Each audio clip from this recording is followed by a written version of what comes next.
Bom dia, Nuno Matos e Miguel Feiro. Obrigado por terem aceitado o meu convite. Obrigado, Nuno, nós. eu começava aqui consigo. Como explicar o que é que é este a Tree Tech, não é? Que ao mesmo tempo eu também já li que era o Fundo de Investimentos 1520, que é do CTT, portanto é do CTT. Agora a minha questão é, para além de qual é o posicionamento e no fundo a tese de investimentos, é um veículo do CTT, é um fundo de capital de risco, como é que funciona? Muito bem. Antes de mais, obrigado ao Ricardo e dizer um olá novamente ao Miguel. Em, então, vou dar um enquadramento que espero que seja breve, mas que acho que é importante também para posicionar. Neste momento, o fundo chama-se efetivamente Fundo 1520 Innovation Fund, e é um fundo do CTT, que neste momento é gerido por uma sociedade gestora, que é a Iberis Capital, Muito bem. e é, e é o fundo de capital de risco do CTT, portanto é um fundo de corporate VC, e basicamente é aqui um instrumento muito importante naquilo que é o nosso posicionamento junto do ecossistema de startups. Acho que é importante dar aqui só investir 2 ou 3 minutos de conversa para explicar porque é que os CTT decidiram avançar para a constituição deste fundo, principalmente porque, como acho que neste momento já é relativamente mais evidente, até para toda a gente que se relaciona com o CTT e que acompanha o CTT, os CTT estão num momento de transformação como, enfim, eu pessoalmente acho que não há mais nenhum em Portugal. Acho que é uma empresa que está num momento de grande intensidade, e isso vem fundamentalmente pelo facto de ter um negócio core, que é o negócio do correio, que sempre foi aquilo que constituiu a grande maioria do volume de negócios do CTT, e que é um negócio que está em queda estrutural e está em queda estrutural no mundo todo. E, portanto, aquilo que é bastante óbvio para todos é que o correio é obviamente um ativo que tem de continuar a ser mantido, mas que o futuro do CTT passa por outras linhas de negócio, passa por fazer outras coisas, e essas outras coisas é aquilo que nós temos feito nos últimos anos largos já. Obviamente houve um investimento muito grande, histórico já, no negócio de expresso e encomendas, no negócio logístico, nomeadamente naquilo que é a captura da oportunidade do e-commerce, e também com a diversificação geográfica, porque nós hoje em dia temos uma operação em Espanha, que é a CTT Express, que já é maior em volume da cooperação de encomendas em Portugal. E, portanto, nós hoje em dia somos um player ibérico, verdadeiramente ibérico, e é assim que nos posicionamos no mundo logístico. E para além da vertente logística, as outras frentes de diversificação são aquelas que estão relacionadas com os serviços financeiros, nomeadamente o Banco CTT, que também é um projeto corporativo, é ele próprio uma startup corporativa, o Banco CTT, porque foi assim que o montámos, e depois os instrumentos de poupança que já colocamos junto dos portugueses há décadas, com os certificados da Forro, em parceria com o IGCP, e mais recentemente com uma aposta redobrada naquilo que são seguros, planos de saúde, etc. E, portanto, temos aqui isto tudo para ilustrar e para dar um bocadinho de cor àquilo que é o momento de transformação do CTT, e esta evidência que é o futuro não passa por aquilo que foi a componente mais importante daquilo que é o negócio do CTT, que é o correio. Nós costumamos dizer aqui dentro, e o Miguel já ouviu isto algumas vezes, acho eu, que somos a primeira startup nacional, porque esta história começa toda em 1520, que foi a data de fundação do Correio em Portugal, e portanto somos uma entidade com 504 anos de história, e que está neste momento de transformação. Nesta linha de raciocínio surge o fundo, e o fundo surge depois de um trabalho que também já tinha alguns anos de aproximação do ecossistema de startups, e portanto nós montámos esta marca 1520, penso que já há 5 ou 6 anos, e era uma marca que era uma marca de relacionamento com startups, e tínhamos aqui uma lógica de programa aberto para convidar as startups a trabalhar connosco em várias vertentes. Foi assim que conhecemos a Neural Shift, inclusive, foi nessa aproximação, muito antes até sequer de equacionarmos o investimento. Conhecemos a Neural Shift por via desta aproximação ao mundo das startups e também ao mundo académico, até porque essa aproximação foi feita via professor Arlindo Oliveira, que é um dos acionistas da Neural Shift. E, portanto, esta aposta no ecossistema das startups já tem algum tempo e, em determinada altura, fez sentido redobrar a aposta com a constituição do fundo. E o fundo tem uma tese de investimento que é relativamente simples. Estamos à procura de startups relativamente early stage. Normalmente investimos tickets que andam ali entre os 250 aos 700 mil euros. Por vezes o ticket médio anda ali à volta dos 500 mil euros. E estamos à procura de startups que possam trazer inovação para o CTT nas suas diferentes áreas de negócio. E, portanto, temos aqui 7 áreas, e agora vou falar de cor, espero que não me falhe nenhuma, 7 áreas onde estamos à procura de startups. É naturalmente a área das comunicações, onde está o negócio do correio, é a área do e-commerce e da logística, é a área das operações, é a área de fintech, é a área de retalho, é a área de sustentabilidade e agora a mente está-me a pregar uma partida, está-me a faltar aqui uma que eu já me lembro daqui a bocadinho. E portanto são estas as soluções empresariais, era a que me faltava. E portanto são estas as 7 áreas que mapeam muito bem com as nossas prioridades e pronto, e foi assim neste ecossistema que conhecemos a Neural Shift numa primeira instância e depois aprofundámos em projetos e em investimento, mas tenho a certeza que falaremos disso um bocadinho mais à frente. Muito bem. Miguel, a Neural Shift o Affine, não é? Que eu vou aqui ser simplista. Isto é o quê? A Alexa para os advogados? Antes de mais, obrigado pelo convite. Olá, Nuno, olá, Ricardo. O Affine, ou Affine, pode ser das duas maneiras, é, na sua essência, uma plataforma que acelera o trabalho jurídico mais burocrático do dia-a-dia dos advogados e dos juristas, ou seja, aquele trabalho que normalmente não é cobrado, eles não podem cobrar ao cliente, fazem muito no processamento de documentos, na submissão de documentos, na pesquisa jurídica, esse trabalho muito mais burocrático. É uma plataforma que usa a inteligência artificial para o acelerar. Não é bem uma Alexa, não é bem um assistente, porque nós até internamente nós gostamos de dar controle ao utilizador, faz parte um bocadinho do nosso uso da inteligência artificial, que é um uso bastante responsável, é um uso que nós queremos que o humano, ou neste caso que o profissional, fique no controle, e é basicamente um assistente, um ajudante, ou se quiserem noutra perspectiva, um estagiário que está ali ao lado para ajudar o advogado neste trabalho.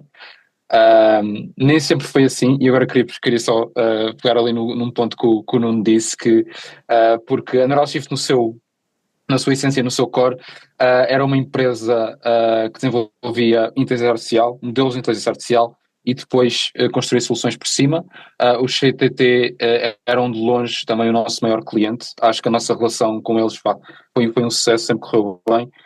Nós começámos com pequenas provas de conceito, pequenos protótipos, depois foram evoluindo mesmo para soluções que já estão a ser usadas em produção, em casos reais do negócio deles, e era aí que nós nos posicionávamos, até que há cerca de um ano e meio, com toda a explosão da inteligência geral generativa, nós já tínhamos a ambição de ser uma empresa de produto, e naquela altura também já com a carteira de contactos e com a rede que nós tínhamos, devido também à oportunidade, quisemos aqui arriscar neste produto que é o Affine, e temos trabalhado mais nesta perspectiva mais de produto e não tanto de serviços, se bem que ainda temos um pouco essa parte a correr, não tanto, neste momento é mais focado em produto. Muito bem. Nuno, há bocadinho estava a falar de CTT, são uma empresa de longa data e do negócio mais tradicional que existe, não é? Que acho que sempre toda a gente acredita quase que os Correios sempre existiram, não é? Portanto, desde quase a pré-história, de alguma forma. E ao mesmo tempo é um grupo que hoje e foi evoluindo para o Banco CTT, portanto tem um conjunto de empresas, PayShop, 321 Crédito, etc. Tem agora também este fundo de investimento 1520, em que está a investir no fundo em empresas em startups que trazem muita inovação para dentro do grupo.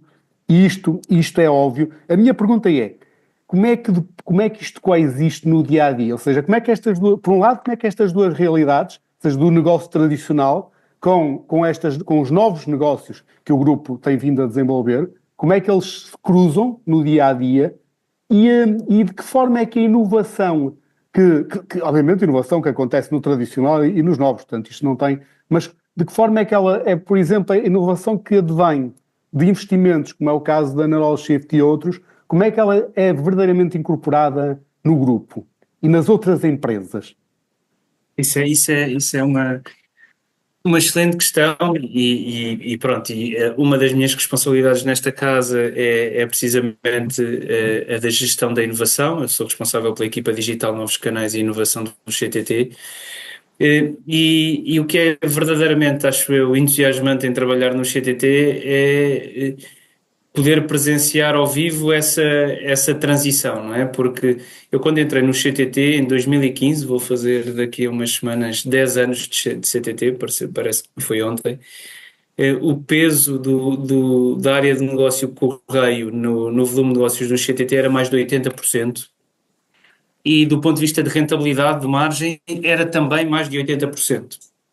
Nós, o ano passado, terminámos o ano com o correio a valer menos de 50%, portanto, a maior parte da receita já vem das alavancas de crescimento, e em termos de margem libertada, o correio vale menos de 10%. E, portanto, estamos aqui a falar de uma transformação, é literalmente mudar as rodas do caminhão com o caminhão em andamento. Indo mais em concreto à sua pergunta, como é que isto acontece no dia a dia? Acontece das mais diferentes formas. Acho que uma das grandes vantagens de nós termos esta realidade tão presente e ela ser tão evidente, a queda do negócio de correio, ninguém, nem neste país, nem na sociedade, acha que o volume de correio vai voltar a ser aquilo que era ou que vai voltar a crescer e, portanto, é uma realidade que está mesmo aqui à frente dos nossos olhos e nós não vamos parar o rio com uma mão. E, portanto, aquilo que estamos a fazer é, nas nossas decisões do dia-a-dia, verdadeiramente incorporar processos de inovação que eles próprios já estão relativamente sustentados. E um deles é este processo de envolvimento das startups. Não é o único, nós temos outras formas de inovação aberta. De vez em quando lançamos desafios à comunidade científica, estamos presentes em várias agendas do PRR, portanto temos várias formas de produzir inovação nos diferentes horizontes de inovação.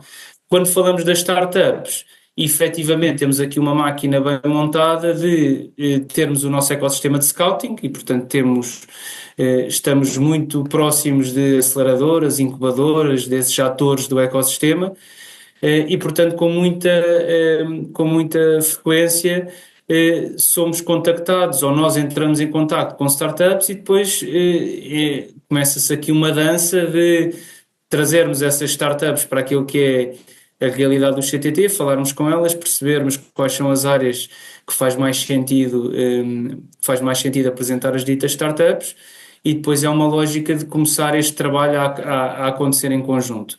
Tem acontecido com muita frequência porque, de facto, a cultura empresarial do CTT neste momento é esta. Nós estamos muito ativos à procura de soluções de inovação e temos produzido vários projetos que até têm sido reconhecidos internacionalmente como projetos de cariz bastante inovador. Este ano ganhámos o prémio de melhor estratégia de inovação dos World Post and Parcel Awards, que são aí os prémios mais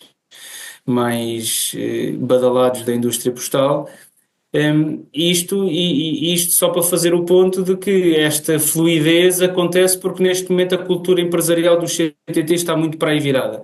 Depois, a partir de determinada fase deste percurso, entra também o fundo, não é? E acho que também a pergunta do Ricardo também é um bocadinho à procura disso, e o fundo entra como complementar, ou seja, nós quando olhamos para uma startup e quando começamos a trabalhar com uma startup, o nosso primeiro ângulo é sempre o que é que podemos fazer em conjunto com a startup do ponto de vista de projeto com a inovação. Esse é o primeiro critério e a tese de investimento está fundamentalmente assente nisso. Se esse critério tiver luz verde, o critério do investimento financeiro é um critério que depois é avaliado em paralelo, numa lógica de perceber se aquele ativo, como foi o caso da Neural Shift, se tem potencial ou não financeiro para voar por si só. E o caso da Neural Shift foi um caso desses, em que começámos a trabalhar primeiro, tínhamos uma necessidade muito concreta, precisávamos de substituir uma ferramenta que tínhamos de inteligência artificial para contacto com o cliente, de apoio ao cliente, e a NeuralShift apareceu com toda a capacidade para resolver e depois começámos a aprofundar o relacionamento e decidimos avançar com o investimento. Miguel, vocês no NeuralShift há bocadinho o Miguel disse que já tinha uma relação antiga com o grupo CTT, inclusive que era o maior cliente, e portanto, ou seja, já não é novo, ou seja, este investimento não vem de uma entidade nova. De qualquer maneira, o que é que mudou? O que é que mudou na vossa vida em relação àquilo que eram antes do investimento e depois do investimento na relação com o grupo? Acho que não mudou assim muito, acho que continua muito igual. Obviamente o CTT neste momento tem uma participação mais ativa, mas acho que a nível de relação sempre foi uma coisa muito aberta, sempre foi uma coisa de ajudar-nos uns aos outros, porque ou o CTT tinha problemas e nós tínhamos as soluções, ou neste caso eles tinham o capital e nós tínhamos a necessidade também de escalar e crescer. Por isso acho que sempre foi uma relação muito à base da simbiose, e por isso acho que, Ricardo, deixa-me dizer-te isso de uma forma. Acho que há uma coisa muito boa no CTT que nós até ao início, pronto, também ficávamos espantados porque era uma empresa tão grande, mas era esta abertura para confiar em uma startup como nós, que naquela altura éramos super pequenos, não tínhamos muitas provas dadas, e eles confiaram em nós, pá, e nós entregámos, executámos, e foram um sucesso, e acho que o Nuno pode concordar comigo que foram um sucesso atrás de sucesso. Isso depois para nós como uma empresa jovem e que quer inovar e que quer evoluir, foi um sentimento muito bom. Eu complementaria, deixa-me só complementar, Ricardo, dizendo duas coisas. Primeiro, acho que a NeuralShift, dos vários investimentos que nós fizemos, foi aquele que foi mesmo mais early stage, ou seja, nós decidimos avançar numa altura em que a Neural estava relativamente no início. Aliás, o começo da relação não foi via investimento, foi via projeto, e Miguel, corrija-me se eu estiver errado, foi nos primeiros passos da NeuralShift, portanto conhecemos a NeuralShift já praticamente desde o berço. E tem sido muito interessante ver esta evolução, e ligando ao segundo ponto que eu queria fazer, principalmente porque os primeiros tempos de relacionamento conjunto foram muito na ótica de projeto. Os CTT tinham necessidades e apresentavam essas necessidades, esses problemas à NeuralShift, e a NeuralShift implementava um projeto para as tentar resolver. A partir do momento em que nós nos tornamos investidor, não podemos ter esta visão tão umbilical, não é? A NeuralShift precisa de ganhar asas, não é? E precisa de voar por si só, e a perspectiva de investidor traz-nos também este equilíbrio, não é? O Miguel começou a intervenção dizendo que estão a passar de projeto para produto, e que o produto que eles estão a investir agora é um produto mais relacionado com o setor jurídico, com a advocacia, etc., que não é uma coisa que está no core do CTT, apesar de nós termos participado também, por termos equipas jurídicas no piloto. Mas a partir de determinada altura, apesar de continuarmos a trabalhar com a NeuralShift em algumas necessidades mais concretas nossas, mais do mundo logístico, temos também que perceber que a NeuralShift tem um posicionamento, tem expertise em know-how em inteligência artificial, e que tem o seu próprio caminho para trilhar, e a perspectiva de investidor traz-nos essa capacidade de equilibrar as duas visões. Nuno, isso leva-me a uma questão que até não será se calhar tanto com a NeuralShift, até porque ela evoluiu para um produto que está um bocadinho fora até do âmbito, cada vez mais, se calhar até dos próprios CTT, portanto, enquanto fornecedor, mas numa empresa em que vocês investam e que essa empresa seja um fornecedor com alguma relevância no grupo, E depois não há aqui um potencial conflito de interesse no desenvolvimento, porque assim, o investidor tem um determinado tipo de interesse perante a sociedade investida, mas o cliente tem outro perante o fornecedor. Ou seja, ter fornecedor e investido, isto é uma questão que é daquelas questões filosóficas, mas que não sei se já alguma vez isto vos surgiu, se não é sequer questão, se não aconteceu, se pode acontecer. Acho que é um risco, até agora é um risco que ainda não saiu do plano teórico, ou seja, ainda não vivemos isso na prática, sendo muito sincero, até porque nós temos um fundo de capital de risco, não é? Um fundo de corporate VC, portanto nós não estamos a adquirir estas entidades, nós temos stakes minoritários em startups e o nosso objetivo quando investimos, temos muito claro que o principal objetivo é que estas startups cresçam, até porque do ponto de vista financeiro é muito interessante para o CTT que isso aconteça, não é? E portanto temos que ter noção de que apesar de termos todo o interesse em produzir co-inovação em conjunto, do ponto de vista de investidor numa startup, uma relação demasiado dependente do CTT não é benéfica para esta startup. E, portanto, as startups, quando investimos numa startup, ainda por cima num mundo global como o que vivemos, o objetivo é que elas tenham capacidade de criar produtos que depois tenham capacidade de se expandir até internacionalmente. E, portanto, vemos o CTT, nesse ponto em concreto, também muito como, não lhe vou chamar um test-bed de inovação, porque aquilo que fazemos com as startups é efetivamente importante para nós e vemos isso e em muitos casos tem importância grande e tem importância de alguma criticidade de negócio, mas se não víssemos na startup um potencial para ela se desenvolver por si só e trazer retorno financeiro ao CTT mais tarde por via desse desenvolvimento, não investiríamos e, portanto, é um bocadinho aquilo que tentava dizer há pouco e a pergunta do Ricardo vai nesse sentido. Acho que quando temos a perspectiva do cliente-fornecedor, né? No caso mais parceiro, porque não é tanto cliente-fornecedor, porque aquilo que fazemos normalmente tem muito desenvolvimento conjunto e, portanto, não é só trazer tecnologia para o CTT, é desenvolver em conjunto com a startup. Quando equilibramos com a lógica de investidor, estamos a trazer algum equilíbrio a estas duas visões. No caso da Neural Shift, por exemplo, uma das coisas que temos tentado equilibrar e tem sido um alvo de alguma discussão ali com o Miguel nós temos bastante fé em que a tecnologia da Neural Shift possa ter aplicabilidade prática no mundo do BPO, no mundo do Business Process Outsourcing, na otimização de processos corporativos. E acreditamos que isso tem potencial de ser produtizado. Isto depois são produtizados no sentido de eles pegarem nessa tecnologia e depois nós podemos usá-la dentro do CTT, podermos até revendê-la, mas a Neural Shift ser dona dela e poder utilizá-la nos seus processos comerciais.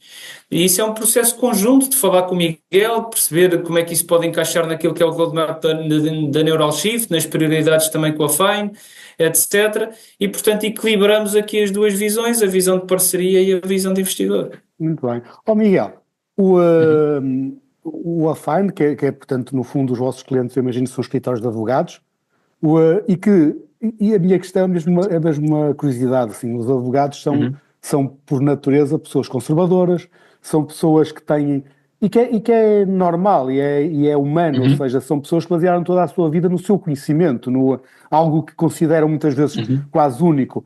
Como é que é esta penetração, ou seja, de que forma é que eles olham para a inteligência artificial? Não olham como um... Eu quando penso nisto, penso um bocadinho que muitas vezes devem encontrar estas duas coisas. Por um lado, uns que olham com desconfiança, isto não vai trazer valor, outros que podem olhar com algum medo, mesmo que não o explicitem, isto pode-me tirar trabalho no fim do dia. Sem dúvida.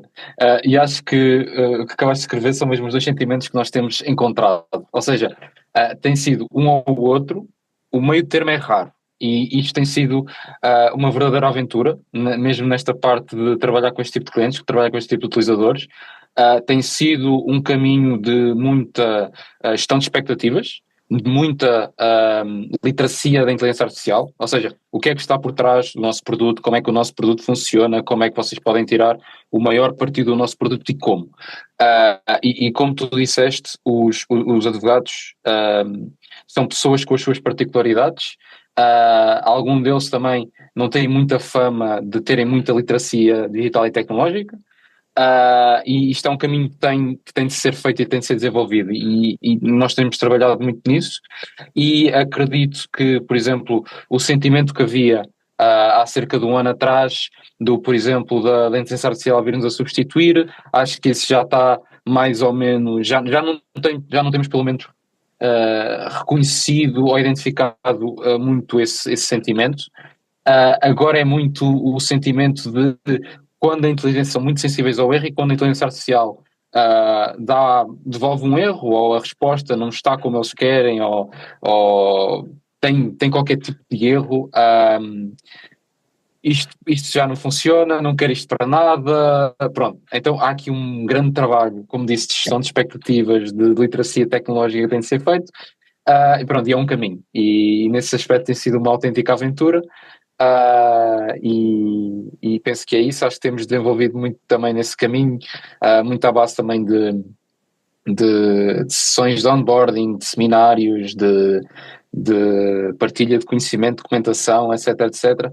E depois é um bocado, às vezes a mensagem não passa à primeira, mas é continuar a trabalhar com os clientes e com os utilizadores, de forma a poder, como disse, tirar o maior partido do produto e entregar o maior valor possível. E há uma coisa que é inevitável, há um bocadinho atrás foi o Nuno que usou esta expressão de não pararmos a água com a mão, e que tem a ver com isso, ou seja, ainda há pouco tempo eu ouvi alguém, um especialista em inteligência artificial, que dizia: o homem não vai ser substituído pelo homem, mas o homem vai ser substituído pelo homem que usa a máquina. Não, o homem não vai ser substituído pela máquina, mas o homem vai ser substituído pelo homem que usa a máquina. Exatamente, E portanto eu costumo sempre dizer isto assim, ou se fica quieto, ou se aproveita em nosso benefício. Portanto, mas não seja aquela velha história das duas pessoas que fogem do leão na selva, não é? Que começam a correr e um diz: mas nós não conseguimos correr mais que o leão, e o outro diz: mas eu só preciso correr mais que tu. Exato, é mesmo isso. Nuno, uma questão, eu desde sempre fui um grande defensor das empresas se aproximarem das startups, independentemente da forma. Porquê? Porque trazem capacidade financeira, trazem capacidade de desenvolvimento de produto, trazem marketing, trazem mercado, trazem relações, trazem tudo aquilo que pode acrescentar valor muitas vezes às startups. O Corporate Venture Capital em Portugal, e não só, e mesmo na Europa, quando se compara, por exemplo, com os Estados Unidos, é uma realidade que tem vindo cada vez a ser mais presente no mercado, mas ainda é muito limitada quando nós comparamos com outras geografias. E como é que tu vês isto? Porque houve uma primeira fase em que algumas grandes empresas criaram as suas próprias, no fundo, sociedades de capital de risco, com os seus fundos. Houve outras que criaram fundos que eram veículos em que o geriam. Agora começa a aparecer este modelo, que eu acho um modelo muito interessante, que é, de certa forma, contratar uma sociedade gestora para fazer aquela... porque tem toda a estrutura para fazer. E como é que tu olhas, como é que tu vês, até com a experiência que já tem, como é que vês a evolução? Não só a evolução de vocês, CTT, em relação ao capital de risco corporativo, mas também no mercado português. É uma boa questão. O que eu sinto é que, independentemente de haver ainda um espaço de grande desenvolvimento, porque acho que há, sinto que nos últimos anos houve uma evolução bastante grande, e é muito interessante porque acabamos por ter o ecossistema nacional. Obviamente é um ecossistema corporativo grande, mas do ponto de vista das grandes empresas, acabamos por ter bastante visibilidade e há bastante conhecimento, e até há uma partilha de experiências relativamente interessante entre equipas de inovação. Aliás, há uns anos montámos uma coisa em que os CTT fizeram parte, que entretanto deixou de existir na pandemia, que se chamava Corporate Accelerators Get Together, em que várias das empresas corporate nacionais se juntavam nas suas equipas de inovação e partilhavam um bocadinho de experiência sobre aquilo que estavam a fazer. E de facto o que eu sinto é que a aproximação ao ecossistema de startups nos últimos anos, e há várias razões para isso, até algum foco enquanto nação e dos governos que fomos tendo no desenvolvimento deste ecossistema, acho que produziu os seus frutos. Obviamente que trazer grandes eventos como a Web Summit ajuda, a lógica da fábrica de unicórnios e tentar criar aqui ecossistemas mais locais em Lisboa, no Porto também ajuda, e portanto acho que efetivamente isso se traduziu em várias coisas. Em primeiro lugar, criou-se o que não existia de forma tão pujante, sei lá, há uma década. Criou-se efetivamente um ecossistema de startups e hoje temos muitas startups que estão cá, muitas startups de matriz nacional, muitas startups também de matriz internacional, que estão baseadas em Portugal, e portanto há uma questão de oferta de startups que é forte, e que ajuda as grandes empresas também a ser desafiadas de um ponto de vista mais recorrente e frequente com este mindset desafiante de inovação. E, portanto, este ecossistema e a criação deste ecossistema depois acho que trouxe esta nova dinâmica, que é como é que as grandes empresas podem tirar mais partido disso, e acho que a primeira linha de atuação passa sempre muito por tentar fazer coisas conjuntas. A segunda linha de atuação passa efetivamente por pensar em investir nestas startups. Acho que nos dias que correm, felizmente já temos várias grandes empresas a fazê-lo, e portanto os CTT não são um caso único, temos muitas empresas grandes a investir em startups e com os seus fundos de capital de risco.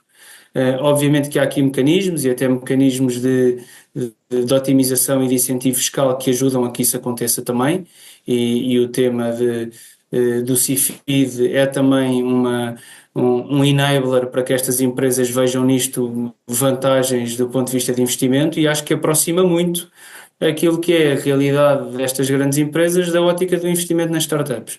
O que é que vem aí a seguir e qual é que é a próxima vaga? Acho que nos últimos 2 anos já começámos a ver um decréscimo relevante do ponto de vista de deals que estão a ser feitos no mercado nacional, e portanto acho que é importante retomar uma lógica de incentivo a que corporates e startups tenham esta relação também de investimento que, como dizias, Ricardo, acho que é uma relação que traz benefícios cruzados muito evidentes. E portanto não tenho uma bola de cristal que me permita dizer o que é que vem aí a seguir e se esta redução do número de deals vai de alguma forma inverter nos próximos anos e vamos voltar a ter aqui um número muito significativo de negócios a acontecer e investimentos crescentes a acontecer. Quero acreditar que temos um ecossistema que hoje em dia é sólido e que está de ambos os lados muito disponível para produzir coisas em conjunto e cada vez mais disponível para trabalhar em conjunto, e acho que isso naturalmente se deve traduzir depois em que esta lógica de investimento de corporates em startups continua a ser muito saudável, que eu acho que é aquilo que tem acabado por acontecer nos últimos anos. Sem dúvida. Nuno e Miguel, isto quando as conversas são interessantes, acabam rápido. Muito obrigado. Boa sorte a ambos. Obrigado. Espero que o CTT continue a investir em inovação e em empresas inovadoras, como é o caso da Knowledge, e tudo bom para o vosso AFAINA e não só, Muito obrigado. e os próximos que aí vêm. Muito obrigado.